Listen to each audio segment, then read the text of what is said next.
नमस्कार. मी सारिका सिद्धनाथ किचनमध्ये तुमचं खूप खूप मनापासून स्वागत करते. आज आपण बनवणार आहोत होळीनिमित्त पुरणपोळी. पुरणपोळी बनवण्यासाठी इथे मी 4 तांबे एवढं पाणी जे आहे ते कढईमध्ये गरम करण्यासाठी ठेवलेलं आहे. पाणी गरम झाल्यानंतर त्यामध्ये आपण थोडीशी हळद घालायची आहे व 1 चमचा एवढं तेल घालायचं आहे. झाकण ठेवून 15 मिनटं पाणी जे आहे ते आधी उकळवून घ्यायचं आहे. अशा पद्धतीने पाणी उकळल्यानंतर त्यामध्ये चिमूटभर मीठ, चिमूटभर हळद आणि थोडंसं तेल जे आहे 1 चमचाभर तेल जे आहे ते घालायचं आहे. तर इथे मी चणा डाळ जी आहे ती अर्धा तास एवढी भिजत घालून ठेवलेली होती.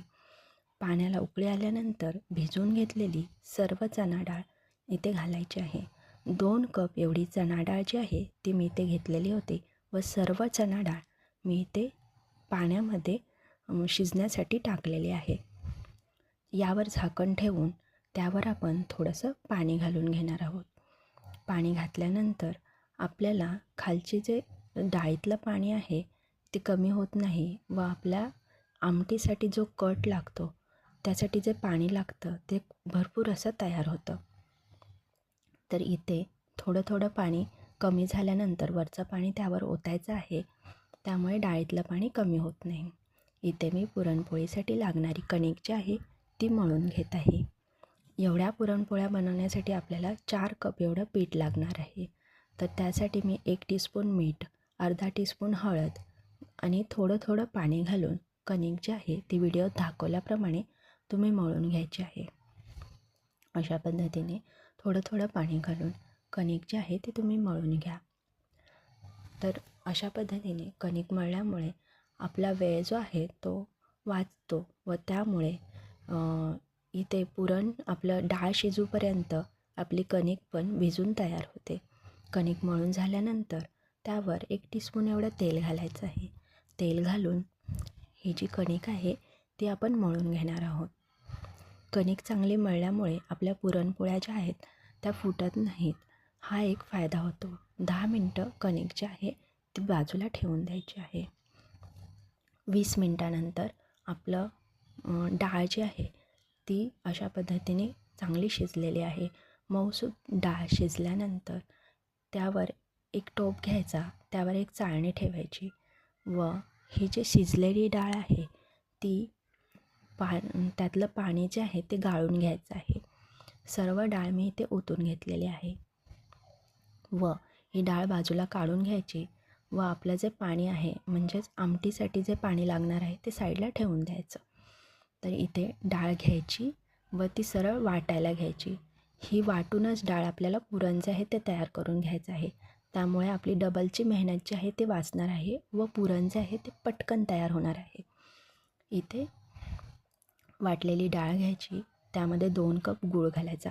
कारण की आपण 2 कप एवढी चणा डाळ घेतलेली होती तर 2 कपच गूळ घालायचा व गूळ घालून हे जे मिश्रण आहे ते चांगलं 15 ते 20 मिनटं घट्ट होऊपर्यंत आपल्याला हलवायचं आहे. पुरण तयार कसं झालं ते मी पुढे सांगणारच आहे.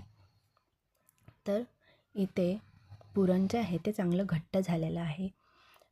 पुरण तयार झाल्यानंतर त्यामध्ये आपण एक उलथन जे आहे ते अशा पद्धतीने रोवून बघायचं. पुरण व्यवस्थित आपलं उलथन जे आहे ते व्यवस्थित उभं राहिलं तर आपलं पुरण जे आहे ते चांगलं तयार झालेलं आहे.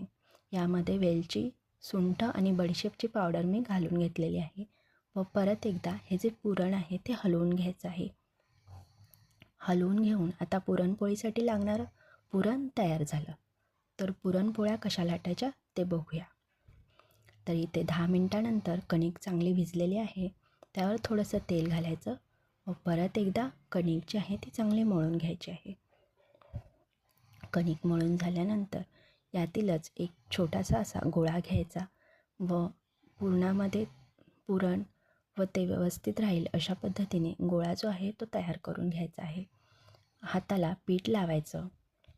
पीठ लावून त्याचा गोळा जो आहे तो तयार करून घ्यायचा आहे.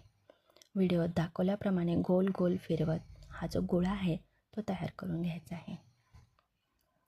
बघा आता आपला गोळा जो आहे तो तयार होत आहे. व्हिडिओत दाखवल्याप्रमाणे तुम्ही गोळा जो आहे तो तयार करून घ्या.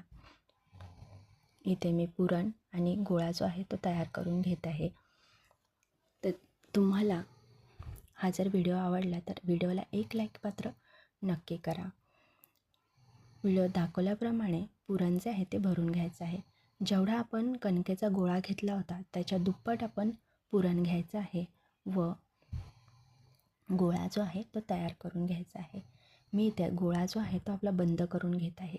बंद करून झाल्यानंतर त्याची एक्स्ट्राची जी कणिक होती ती बाजूला काढून ठेवायची आहे व गोळा जो आहे तो पूर्णपणे बंद करून घ्यायचा आहे. व आमच्याकडे याला उंडा म्हणतात. तुमच्याकडे काय म्हणतात ते कमेंट करून नक्की सांगा. उंडा तयार झाल्यानंतर हा उंडा जो आहे तो लाटायला घ्यायचा आहे. अशा पद्धतीने लाटायचा आहे. हलक्या हाताने त्यावर दाब द्यायचा आहे.